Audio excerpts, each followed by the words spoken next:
Hi guys, what is going on? Welcome back to my channel and welcome to today's Q&A. It's been a while since I've sat down and filled you in on the goss and spilled some tea. So that's the plan for today's video. I put up a questions box on Instagram and I got some really good questions. So I'm going to answer as many as I can and I hope you enjoy it. Before we get into today's video, if you're watching this, my Summer Sculpt 8-week challenge is officially live. So with my Summer Sculpt challenge, you get a customized nutrition plan, customized training plan from home or at the gym. You get coached by me 24/7. So we have weekly check-ins or check-ins every 2 weeks, whatever you prefer when it comes to what level of accountability you need. I've added a new habit tracker to the app. I've added some follow-along ab workouts. We have the education hub. It's basically everything you need for a successful transformation. And I'm giving away up to €3,000 in prizes to the winners. So if you're looking for a plan, now is the perfect time because it's discounted. It's a one-off payment and it is perfect timing now to get ready for summer. Okay, I'm going to jump straight into the questions now, guys. First question, and probably the most commonly asked question from this Q&A, was why did I get another boob job and what size did I get? So I never actually spoke about this on YouTube. I did do a little TikTok series on it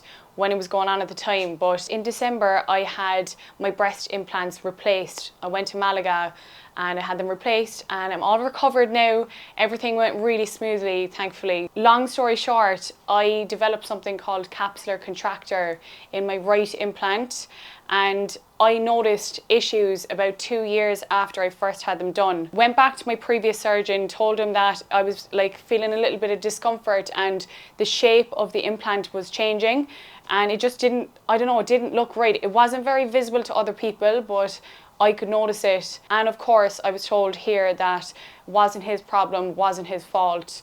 And he just didn't offer me any help at all, to be honest. I wasn't really too sure what to do. That was about 2 years ago. And I was just sort of hoping that it would go away on its own or at least not get any worse. But it didn't get any better. And I knew over the last like 18 months that I had to do something. So I booked in with this surgeon that I found in Malaga. He had a great reputation. My first mistake was that I didn't do my research when I first got my previous implants. I was like 21. I was just looking for someone local and looking for something affordable for me at the time. And that was a big mistake. I should have, done more research because he put them in over the muscle, which definitely shouldn't have been done for me anyway, because I'm going to the gym, I'm gaining weight and losing weight all the time, and I should have really had something that was put under the muscle. I didn't know at the time that when you get implants over the muscle, it's much more likely that you can get capsular contractor. And if I had known that, and if I had like a good surgeon to tell me that, then I think I wouldn't have ran into these issues. So I went to Malaga and got an ultrasound done, I got different scans done, and yeah, it turned out I had grade 4 capsular contractors, so I wasn't crazy. I knew there was something wrong, but thankfully I got them replaced. I went under the muscle this time. We took every single precaution possible to make sure that this issue doesn't happen again. I was on antibiotics for like 10 days. I had drains to make sure that there was no chance of infection, and we placed them under the muscle. So everything went really smoothly. The first 4 days were extremely painful, I'm not going to lie. Obviously under the muscle is a little bit more intense, and the cramps, oh my god, like the pain. If you want me to get into that, I will. If you want me to like sit down and do a proper chat about it, I will. But nothing could have prepared me for the first 4 days after surgery. I was so grateful that I had Alex there. But after that, the recovery went really smoothly. Honestly, overall, it was way smoother than the first time around. I stayed out of the gym for like 4 weeks. And then after 4 weeks, I did some light leg workouts and I'm basically fully healed now. So that was at the start of December. Everything went really smoothly and thankfully I'm really happy with them. I actually think a lot of people didn't even notice because they look quite similar, but at least I know now that there's nothing wrong with the implants and I just knew it needed to be done. So you also asked in that one, what size did I get? One of them is 325 and one of them is 350cc. I actually previously had that surgery booked for last summer and I pushed it, and then I pushed the date again from September to December, and I was like, I just know I need to get it done. So December felt like the right time to go in for it. It's dark, we're not doing anything around that time of year anyway, so I had a few weeks to recover. Are you staying in Ireland long term? So short answer to this, we don't plan on staying here forever. I think I might have mentioned this in a video like not long after I bought this place, that even though I bought a home here, I don't actually plan on staying here forever. I don't know where I'm going to settle, but I know that I'm not going to be living in Ireland forever. Like, we're definitely going to move around. But wherever we do end up living or traveling to, I'm sure I'll be documenting all of it. But yeah, there's a short answer. We don't plan on staying here long term. Will we settle here? I'm not sure. But we're definitely going to be traveling at some stage. Okay, this question used to come up a lot when me and Alex first got together. And it is, what do you honestly think of Alex's series on Love Island? So for anyone that didn't know already, Alex was actually on Love Island.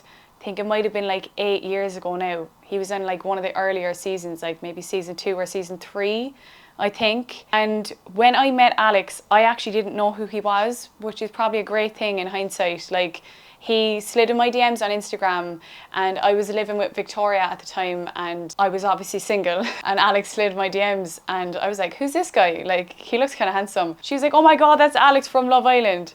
I had never watched Love Island. Back then, I never watched any reality TV, but I've never watched his season. Guys, come on, for obvious reasons. Like, that is probably not something I want to watch. From the feedback I've gotten, I think he came across well on TV, but if he was like on The Chase or on a different type of reality TV show, then maybe, but because it was a dating show, there's obvious reason, guys, I don't want to watch that. So yeah, what do I think of Alex's series?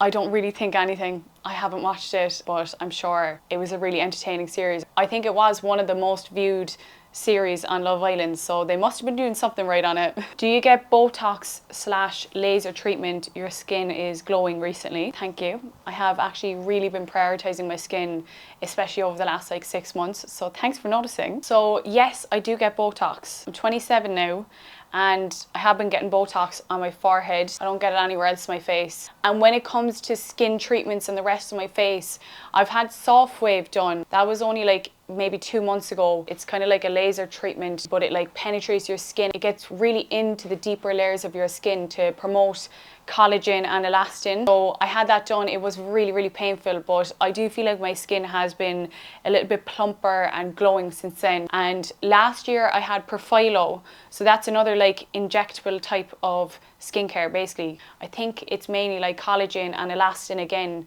So instead of like topically putting on creams, it's injected in, so it gets deeper into your skin cells and like really promotes that glowy look. Next question is, are you on birth control, and have you tried different types and which ones worked best for you? So I'm on microlite pill, and I have been for a long time, like I'd say 10 years now. I've been on the same pill. I have never tried any other form of hormonal birth control. I haven't had like the coil or the bar or the implant or any of the other types. To be honest, guys, I think I was just really lucky with the pill that I went on. I remember at the start when I went on it, it actually really helped clear up my skin when I was in my late teens. I know sometimes people can get worse skin, other people's skin gets better. Mine did improve when I went on the pill, and I remember getting really bad headaches every morning after I took it, but I think my body just got used to it over time, and it's the only pill that I've ever been on. But it is such an individual thing. Like, I know other people that have tried my pill and it hasn't worked for them at all. I don't feel any negative side effects, but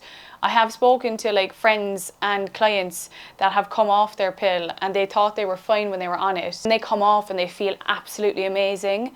So I'm like wondering, have I just gotten used to being on the pill and used to being the person I am when I'm on it? Like, I feel like I might not even know who I am when I come off it. I know a lot of people said that their libido improves, your work ethic and your energy levels can improve. So I'm not sure what to expect when I do come off it. I feel like I won't know who I am. I did actually speak to my doctor recently about it, because it's been like 10 years, you know, that's a while to be on the same pill every single day, although I do take breaks like every 4 to 6 weeks. And I asked, is it something that I should be taking a break from?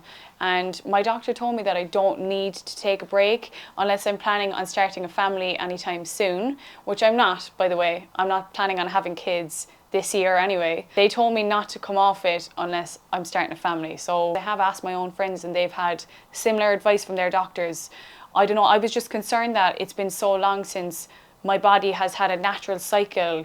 I'm like, I want to just make sure that it's still working as it should, but that's what my doctor told me, and I really don't want to risk anything. I don't have any terrible side effects, so I'm quite comfortable at the moment, but it is something that plays on my mind that I would love to be able to give my body a break and just make sure that everything's still flowing, literally. that moves on nicely to my next question, guys, and it is, do I want to have kids? And if so, where would you raise your family? I would like to have kids, definitely, in the future, just not right now. I was only speaking to one of my friends about this recently, that like, I remember when I was in primary school, maybe like 10 or 11 years old, and thinking that when I'm 27, I'm going to be married, I'm going to have my own house, and I'm going to start having kids then. And now I'm 27 and I'm like, what was I thinking? Like, I still feel like a child. It is something that we've talked about, but for what we want to do in the near future, and we're not in any rush to have kids just yet. And when it comes to raising the family, if I'm honest, like, I actually don't know. I can't answer that question now. Will it be Ireland? Will it be the UK? Will it be somewhere else? I don't actually know, but I'm sure over the next few years things will fall into place. Okay, when you go to influencer events, have you ever met someone that you didn't like or was bitchy? That's a funny question. I haven't gone to many influencer events. I have gone to a lot of photo shoots, like in America with Alfleet, and I've gone to a few with Women's Best. So I have been around other influencers at these shoots, and luckily for me, guys, there's never been like a person that I really didn't get along with or didn't want to be around. There's none of that like bitchiness, especially with Alfleet and Women's Best, from my own experience. Now, I have heard some horror stories where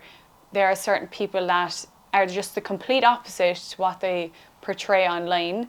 I think we've all heard stories like that, but thankfully for me, any of the girls that I've been on shoots with or work with the same brands as me, we've all gotten along so well. Next question. Do you plan on getting more dogs? And is Oscar living with you now? It's funny that you mentioned that, guys, because Oscar is, I don't know if you can hear him snoring, but he's right next to me on the floor. So Oscar is a really big boy, and anyone that's been here for a while would remember Oscar from my earlier videos, but he's not actually my dog. He's so awkward. He's my mum and dad's dog, and he's my little baby as well. I have been looking after him a lot more recently. That's probably why you asked this question, because he's just like randomly back on my Instagram stories again. I've just been helping recently with walking him and just looking after him, and he stays over here sometimes, just helping my mum and dad basically at the moment. But if I could have him full time, I would. He's just the best boy ever. And him and Pablo cuddle all the time and they get along really well. He doesn't live with me, but he is here more often. Any dog, like, the more the merrier. If anyone needs to drop off their dogs, like, my door is open, because I just love being surrounded by dogs. Do I plan on getting more dogs? So, not at the moment. I would love, like, my lifelong dream is to have so many dachshunds. I want a house with a big garden, and I want, honestly, like 10,000 dachshunds. I love them. Now is just not the right time, if I'm honest. Okay, I think that's all the questions for today, guys. I hope you enjoyed today's video. It's been really nice to be able to catch up with you. And if you have any other questions, then just leave them in the comment section, and I will catch you later.